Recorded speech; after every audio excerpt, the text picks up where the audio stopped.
Good morning student. BCom second semester जो last lecture हुआ था अपना स्टैटिस्टिक्स का, तो उसमें हमने थ्योरेटिकल पार्ट थोड़ा देखा था और उसके बाद कहा था कि उसके बाद में हम न्यूमेरिकल थोड़ा चालू करेंगे। लेकिन न्यूमेरिकल चालू करने से पहले जो है न्यूमेरिकल चालू करने से पहले थोड़ा जो है वो आप सीरीज समझ लीजिए। मैथमेटिक्स और स्टैटिस्टिकल टेक्निक का आपका ये लेक्चर है सेकंड सेम का, और इसमें टाइप्स ऑफ सीरीज जो है वो टाइप्स ऑफ सीरीज हम देखेंगे। तो टाइप्स ऑफ सीरीज में पहले सिंपल सीरीज, जिसको कहा जाता है कि इंडिविजुअल सीरीज। आपका मीडियम कौन सा भी रहे, आपका मीडियम मराठी और हिंदी है, ए सेक्शन और बी सेक्शन का, ए सेक्शन का मराठी है, बी सेक्शन का हिंदी मीडियम है। लेकिन जो आंकड़ों में लिखना है हमको इंग्लिश में ही लिखना है। सिर्फ थ्योरेटिकल पार्ट आपका मीडियम वाइज है, हिंदी का हिंदी में और मराठी का मराठी में। लेकिन न्यूमेरिकल सब जो है इंग्लिश में, इसलिए टर्मिनोलॉजी आप समझ लीजिए कि टाइप्स ऑफ सीरीज में सबसे पहले 3 सीरीज रहती है। सिंपल सीरीज जिसको बोला जाता है इंडिविजुअल सीरीज, उसके बाद में डिस्क्रीट सीरीज रहती है और उसके बाद में कंटिन्यूअस सीरीज रहते हैं। हम सीरीज के बारे में पूरा पहले जान लेंगे, बाद ही हम न्यूमेरिकल को एकदम हाथ लगाएंगे। तो शुरुआत जब तक चाहे आप मीन निकालिए, चाहे मीडियन निकालिए, चाहे मोड निकाल लीजिए, कुछ भी आप निकालेंगे तो सबसे पहले आपको सीरीज समझना जरूरी है। वो कौन सा भी स्टैटिस्टिक में कौन सा भी प्रॉब्लम रहे, तो सीरीज जब तक हमको मालूम नहीं रहेंगी कि वो कौन सी सीरीज है, तब तक हम कौन सा फार्मूला लगाना है ये तय नहीं कर पाएंगे। क्योंकि सिंपल सीरीज के लिए अलग फार्मूला है, डिस्क्रीट सीरीज के लिए अलग फार्मूला है, कंटिन्यूअस सीरीज के लिए अलग फार्मूला है। और सब इसमें वो चाहे मीन रहे, मीडियन रहे, मोड रहे और कुछ भी कैलकुलेशन रहे, उसमें लगभग जो है ये 3 सीरीज रहती है, या जो भी सीरीज है वो सीरीज का फार्मूला लगता है। इसलिए सीरीज आइडेंटिफिकेशन, सीरीज पहचानना हमको आना चाहिए कि जो प्रॉब्लम लिखा हुआ है वो किस टाइप के, कौन से सीरीज का है। वो एक तो सिंपल सीरीज का रह सकता है जिसको बोला जाता है इंडिविजुअल सीरीज, वो चाहे डिस्क्रीट सीरीज का रह सकता है, वो कंटिन्यूअस सीरीज का रह सकता है। प्रॉब्लम में ये कहीं पर भी लिखा हुआ रहता नहीं है कि ये कौन से सीरीज का प्रॉब्लम है, वो आपको पहचानना है। पहचानने के लिए जो है किस प्रकार से पहचानेंगे, उसी के लिए ये जो शुरुआत के 2 लेक्चर है ये उसी के लिए है कि आपको पर्टिकुलर सीरीज प्रॉब्लम में कौन सी है वो पहचानते आना चाहिए। क्योंकि सीरीज पहचानी तो ही फार्मूला आपको याद आएगा कि इसको कौन सा फार्मूला लगता है, और तभी आपका आंसर जो है वो करेक्ट आएगा। इसमें दिक्कत ये है कि सीरीज पहचानना अगर अपना गलत हो गया, अगर गलत आइडेंटिफिकेशन हो गया, सीरीज नहीं पहचान सके, तो फार्मूला गलत तो टेबल गलत। तो इसलिए जो भी 8 या 10 मार्क है उसमें से 1-2 मार्क छोड़िए, डायरेक्ट 0 ही मिलेगा। क्योंकि शुरुआत से गलती हुई है, यानी सीरीज आइडेंटिफिकेशन की वजह से गलती हो गई, इसलिए कॉलम गलत हो गए, कॉलम गलत हो गए करके आउटपुट गलत आ गया, फिर फार्मूला गलत हो गया, फार्मूला में जो वैल्यू पुटअप किए वो भी गलत हो गए, और आंसर, फाइनल आंसर जो है वो भी गलत आ गया।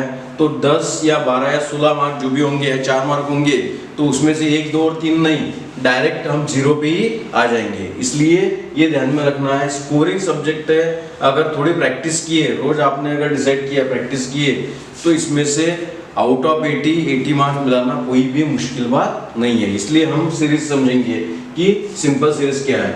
तो सिंपल सीरीज हम देखेंगे, इसका एक एग्जाम्पल है यहाँ पे फैमिली लिखा है और इनकम इन रुपीस लिखा है। फैमिली में हमने लिखा ABCDEFGH, उसके बाद में इनकम इन रुपीस। अब ये सिर्फ समझने के लिए है एग्जाम्पल, जरूरी नहीं है कि आप इसको लिखे तो भी अच्छा है, लिखने से ज्यादा समझना बहुत जरूरी है। तो इनकम इन रुपीस दिया है 1000, 2000, 3000, 4000, 5000, 6000, 7000, 8000। अब यहाँ पर ये जो है n equal to 8, n means number of items, और m मीन्स ये m हो गया, ये हो गया साइज ऑफ आइटम। ये ध्यान में रखना, नंबर ऑफ आइटम्स 1 2 3 4 भी रह सकता है, ABCD भी रह सकता है, या और कुछ रह सकता है। और उसके बाद में m इक्वल टू जो है साइज ऑफ आइटम जो है वो आंकड़ों में दिया हुआ रह सकता है। तो ये ध्यान में रखना, n इक्वल टू यहाँ पर 8, तो समेशन यम, ये समेशन का साइन है, समेशन मींस इसकी टोटल, समेशन यम यानी इसकी जो भी टोटल आएंगी वो, तो ये ध्यान में रखना। इसको बोलेंगे हम सिंपल सीरीज। सिंपल सीरीज में कोई भी फ्रीक्वेंसी नहीं रहती है, जिसमें फ्रीक्वेंसी नहीं रहती है वो एकदम सिंपल सीरीज है। अब इसी का दूसरा अगर एग्जांपल देखा जाए तो दूसरा एग्जांपल हम देख सकते हैं कि इसी को हम किस प्रकार लिख सकते हैं। तो ये एक एग्जांपल है, example number 2, income in rupees. अब हमने क्या लिया, ये फैमिली छोड़ दिए, अब हमने सिर्फ इनकम ऑफ रुपीस लिया। अब इनकम ऑफ रुपीस 2000, 3000, 4000, 5000, 6000, 7000, 8000, 1 2 3 4 5 6 7, यहाँ पर और एक ऐड कर देता हूँ मैं 9000। तो ये हो गए n equal to number of item जो है ये समेशन m, ये तो टोटल आएंगी, लेकिन ये नंबर ऑफ आइटम कितने हुए 1 2 3 4 5 6 7 8, यानी n इक्वल टू 8, यानी नंबर ऑफ आइटम्स कितने हैं 8, और समेशन m इक्वल टू जो है वो टोटल। यानी ये ABCD दिया हुआ रहे नहीं दिया हुआ रहे, यहाँ अगर ABCD नहीं दिया रहता था तो भी नंबर ऑफ आइटम्स कितने हैं, नंबर ऑफ आइटम्स वो 8 ही आएंगे।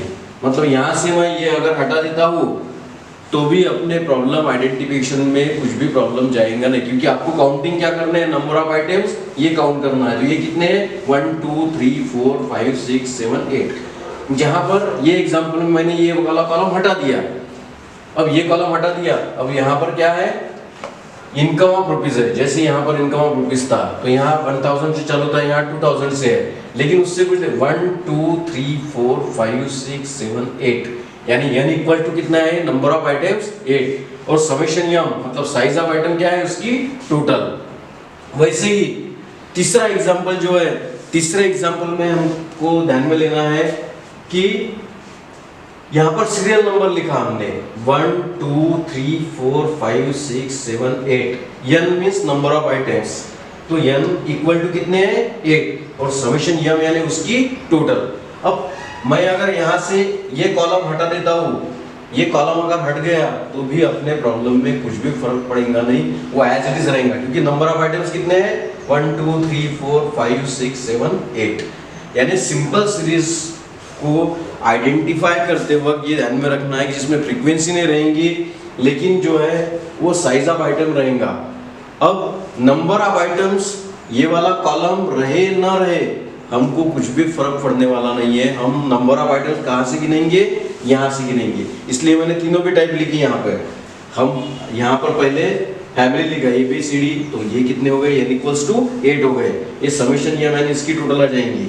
वैसे ही यहाँ पर हमने वो कॉलम हटा दिया ABCD कॉलम हटा दिया तो भी n इक्वल्स टू कितना है 1 2 3 4 5 6 7 8, यानी n इक्वल टू 8, यानी नंबर ऑफ आइटम्स 8। अब यहाँ पर तो काउंटिंग करने की भी जरूरत नहीं 1 2 3 4, क्योंकि यहाँ लिखा हुआ ही है कि 1 2 3 4 5 6 7 8, n इक्वल टू कितने हो गए नंबर ऑफ आइटम्स कितने हो गए 8। तो ये ध्यान में रखना है। अब स्टैटिस्टिक में पहले हमको सीरीज ही आइडेंटिफाई करना है, एक दो लेक्चर हमारे उसमें ही जाएंगे कि सीरीज आइडेंटिफिकेशन में। जब तक सीरीज आइडेंटिफिकेशन नहीं कर सकते, सीरीज नहीं पहचान सकते, हम आगे नहीं बढ़ सकते, क्योंकि सीरीज पर से फार्मूला है, हर सीरीज का थोड़ा फार्मूला चेंज है। इसलिए सबसे पहले सीरीज आइडेंटिफिकेशन करना जरूरी है, सीरीज पहचानना जरूरी है। तो हम आज जो है हमने सिर्फ सिंपल सीरीज देखा। अपने 3 सीरीज है, सिंपल सीरीज है जिसको बोला जाता है इंडिविजुअल सीरीज, दूसरी डिस्क्रीट सीरीज और तीसरी कंटिन्यूअस सीरीज। तो आज सिर्फ हमको सिंपल सीरीज के बारे में ध्यान में रखना है। आगे जब भी नेक्स्ट लेक्चर रहेगा तो हम डिस्क्रीट सीरीज और कंटिन्यूअस सीरीज के बारे में जानकारी लेंगे। आज के लिए इतना ही, बाकी नेक्स्ट लेक्चर में कंटिन्यू करेंगे। Thank you.